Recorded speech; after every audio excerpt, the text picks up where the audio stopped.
ಇಲ್ಲಿ ನೋಡಿ, ಇಲ್ಲೊಂದು ಲಾರಿ ವಾಪಸ್ ರಿಜೆಕ್ಟ್ ಆಗಿರೋ ಮಾಲ್ನ ಈ ಲಾರಿಗೆ ಶಿಫ್ಟ್ ಮಾಡ್ಕೊಂಡು ಈ ಲಾರಿ ಒಳಕ್ ಹೋಗ್ತಾ ಇದೆ ಗುಬ್ಬಿ KMF ಒಳಗಡೆ. ನೀವು ನೋಡ್ತಿರ್ಬೋದು ನೋಡಿ ಫ್ರೆಂಡ್ಸ್, ಅಲ್ಲಿ KMF ಕಾಂಪೌಂಡ್ ಕಾಣುತ್ತೆ, ಗುಬ್ಬಿ KMF ಕಾಂಪೌಂಡ್. ಲಾರಿ ಒಳಗೆ ಹೋಗ್ತಿರೋದು ನೋಡಿ. ನೋಡಿ, ಇದು ಯಾರು ದುಡ್ಡಿನ ಅಂಶಕ್ಕೋ ರೈತರು ಬಲಿ ಆಗ್ತಿದ್ದಾರೆ. ಇಲ್ಲಿ ಯಾರು ಒಳಗಡೆ ದುಡ್ಡು ಮಾತಾಡಿದಾರೋ ಏನ್ ಮಾತಾಡಿದಾರೋ ಅವ್ರಿಗೆ ಬಲ್ರು. ರಿಜೆಕ್ಟ್ ಆಗಿರೋ ಮಾಲ್ನ ತಿರ್ಗಾ ಇವ್ರು ವಾಪಸ್ ತಗೊಳ್ತಿದ್ರು ಅಂದ್ರೆ ಅಲ್ಲಿ ಏನೋ ಸಮಥಿಂಗ್ ನಡೀತಾ ಇರೋದಕ್ಕೆ ವಾಪಸ್ ಹೋಗೋದು, ದುಡ್ಡಿನ ಅಂಶಕ್ಕೋಸ್ಕರ.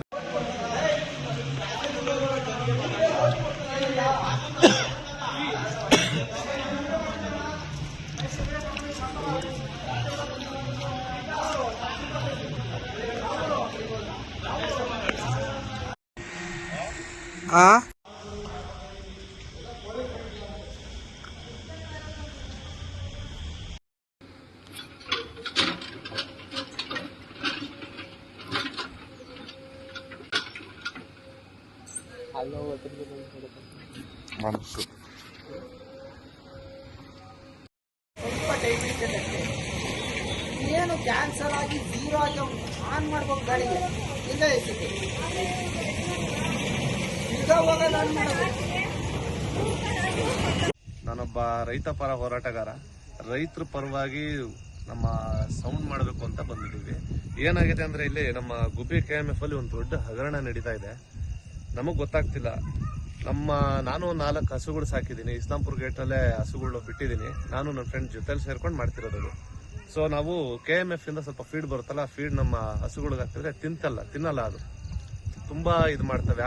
ಅದನ್ನ ಜಾಸ್ತಿ ಒಂದು ವಾರ ಅದನ್ನೇ ರೂಢಿ ಮಾಡಿದ್ರೆ ಕಾಯಿಲೆ ಬಿದ್ದು ಬಿಡ್ತವೆ. ನಾವ್ ಏನಕ್ಕೆ ಅಂತ ಹೇಳಿ ಇದನ್ನ ನಾವು ತನಿಖೆ ಮಾಡೋಣ ಅಂತ, ಏನಕ್ಕೆ ಹಿಂಗ್ ಆಗ್ತಿದಾವಲ್ಲ ಅಂತ ಬೇರೆ ಫೀಡ್ ಚೇಂಜ್ ಮಾಡಿದ್ರೆ ನಾರ್ಮಲ್ ಆಗಿರ್ತವೆ. ಇದನ್ನ ನಾವು ತನಿಖೆ ಮಾಡ್ಕೊಂಡಾಗ ಏನಾಯ್ತಂದ್ರೆ, ಇಲ್ಲಿ ನನಗೊಂದು ಅಂಶ ಸಿಕ್ತು. ಇಲ್ಲಿ KMF ಅಲ್ಲಿ ಗಾಡಿಗಳು ಒಳಗಡೆ ಜೋಳ ರಾ ಮೆಟೀರಿಯಲ್ ಹೋಗುತ್ತಲ್ಲ, ಅದನ್ನ ಒಳಗಡೆ ಹೋಗ್ತವೆ. ರಿಜೆಕ್ಟ್ ಆದ್ರೆ ಆ ಗಾಡಿ ಆಚೆ ಬರ್ತವೆ. ರಿಜೆಕ್ಟ್ ಆಗಿದ್ ಮಾಲ್ನ ಇನ್ನೊಂದು ಗಾಡಿಗೆ ಡಂಪ್ ಮಾಡಿ ತಿರ್ಗಾ ವಾಪಸ್ಸು ಅವ್ರು ಅಕ್ಸೆಪ್ಟ್ ಮಾಡ್ಕೊಂತಾರೆ. ಅದು ರಿಜೆಕ್ಟ್ ಆಗಿದ್ ಮಾಲ್ ತಿರ್ಗಾ ಹೆಂಗ್ ಅಕ್ಸೆಪ್ಟ್ ಆಗುತ್ತೆ ಅನ್ನೋದು ನಮಗೆ ಗೊತ್ತಾಗ್ತಿಲ್ಲ. ಒಂದ್ಸರಿ ರಿಜೆಕ್ಟ್ ಆಗಿ ಬಂದ್ಮೇಲೆ ರಿಜೆಕ್ಟೇ ಅದು ಮಾಲು. ತಿರ್ಗಾ ಅದೇ ರಾ ಮೆಟೀರಿಯಲ್ ತಗೊಂಡೋಗಿ ಅದನ್ನೇ ಹಾಕ್ಬಿಟ್ಟು ಫೀಡ್ ಮಾಡ್ತಿರೋದ್ರಿಂದಾನೆ ಸುಮಾರು ಹಸುಗಳು ಸತ್ತೋಗ್ಬಿಟ್ಟಿದಾವೆ ಕಾಯಿಲೆ ಬಿದ್ದು. ಈ ರಿಜೆಕ್ಟ್ ಐಟಮ್ ನಾವು ತೆಗೆದಾಕ್ಬೇಕು ಅಂತ KMF ಅವರು ಕಳಿಸ್ತಾರಲ್ವಾ, ಮತ್ ತಿರ್ಗಾ ಯಾಕೆ ಇನ್ನೊಂದು ನಂಬರ್ ಗಾಡಿಲಿ ಅದನ್ನ ಅಕ್ಸೆಪ್ಟ್ ಮಾಡ್ತಿದ್ದಾರೆ ಇವರು? ಅಲ್ಲಿ ಏನು ನಡೀತಿದೆ ನಮ್ಗೆ ಗೊತ್ತಾಗ್ತಿಲ್ಲ ಒಳಗಡೆ. ಮತ್ತೆ ನೋಡಿ, ನನ್ನ ಹತ್ರ ಕೆಲವೊಂದು ದಾಖಲೆಗಳಿದಾವೆ. ಇಲ್ಲಿ ಒಂದು ವಿಡಿಯೋ ಇರುವೆ, ನನ್ನ ಹತ್ರ ತೋರಿಸ್ತೀನಿ ನಿಮಗೆ ಫ್ರೆಂಡ್ಸ್. ನೋಡಿ, ಈ ಲಾರಿ ಒಳಗಡೆಯಿಂದ ರಿಜೆಕ್ಟ್ ಆಗಿರೋ ಮಾಲು ಇನ್ನ ಒಂದು ಲಾರಿಗೆ ಡಂಪ್ ಮಾಡ್ತಿದ್ದಾರೆ. ಇಲ್ಲಿ ನಿಮ್ಗೆ ಕಾಣ್ತಿದ್ಯಾ? ಇದು ಕೊಕೊನಟ್ ಪೌಡರ್ ಬರುತ್ತಲ್ಲ, ಅದು ರಿಜೆಕ್ಟ್ ಆಗಿರೋದ್ ಮಾಲು ಡಂಪ್ ಮಾಡ್ತಿರೋದು ನೋಡಿ. ಈ ಗಾಡಿಯಿಂದ ಈ ಗಾಡಿ ಶಿಫ್ಟ್ ಮಾಡ್ತಿದ್ದಾರೆ. ನಿಮಗೆ ಫೋಟೋಸ್ ತೋರಿಸ್ತೀನಿ, ಗಾಡಿ ನಂಬರ್ ಸಮೇತ ಇದೆ ನನ್ನ ಹತ್ರ. ಅದು ಪೌಡರ್ ಏನಿದೆ ಆ ಗಾಡಿ ನೋಡಿ, ಇಲ್ಲಿಂದ ಈ ಗಾಡಿಯಿಂದ ಇದು ತೆಲಂಗಾಣ ಸ್ಟೇಟ್ ಗಾಡಿ, ಇದು AP ಗಾಡಿಗೆ ಡಂಪ್ ಮಾಡಿ ಈ ಗಾಡಿ ರಿಜೆಕ್ಟ್ ಆಗಿ ಆಚೆ ಬಂದಿರೋ ಗಾಡಿನ ತಿರ್ಗಾ AP ಗಾಡಿ ಒಳಗಡೆ ತಗೊಂತಿದ್ದಾರೆ.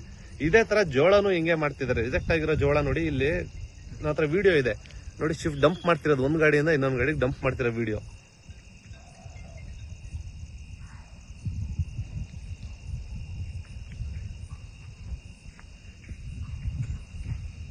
ನೋಡಿ ಫ್ರೆಂಡ್ಸ್. ಇಲ್ಲಿ ಡಂಪ್ ಮಾಡ್ತಿದ್ದಾರೆ ನೋಡಿ. ಇಲ್ಲಿ ಈ ಗಾಡಿ ಮಾಲ್ನ ಪಕ್ಕ ಗಾಡಿಗೆ ಡಂಪ್ ಮಾಡ್ತಿದ್ದಾರೆ. ಇದು ರಿಜೆಕ್ಟ್ ಆಗಿರೋ ಗಾಡಿನ ಇನ್ನೊಂದು ಗಾಡಿಯಲ್ಲಿ ಡಂಪ್ ಮಾಡ್ಕೊಂಡು ಆ ಗಾಡಿ ವಾಪಸ್ ತಗೊಂತಿದ್ರು. ಇದೆಲ್ಲ ನಡೀತಾವ ಅಂದ್ರೆ ಯಾವ್ದಾರ ಬ್ರಿಡ್ಜ್ಗಳು ಇರ್ತಾವಲ್ಲ, ಆ ಬ್ರಿಡ್ಜ್ ಕೆಳಗಡೆ 2 ಗಾಡಿನೂ ಅಕ್ಕಪಕ್ಕ ನಿಲ್ಲಿಸ್ಕೊಂಡ್ಬಿಟ್ಟು ಏನ್ ಮಾಡ್ತಾರೆ, ಈ ಕೆಲಸಗಳು ಮಾಡ್ತಿದ್ದಾರೆ. ಇವಾಗ ಇನ್ನೊಂದು ಬ್ರಿಡ್ಜ್ ಕೆಳಗಡೆ ಒಂದು ಗಾಡಿ ಮಾಡ್ತಾ ಇದಾರೆ. ಅದನ್ನ ಹೋಗಿ ನಿಮಗೆ ವಿಡಿಯೋ ಮಾಡಿ ಲೈವ್ ಆಗಿ ತೋರಿಸ್ತೀನಿ ಅದನ್ನ ನಿಮಗೆ.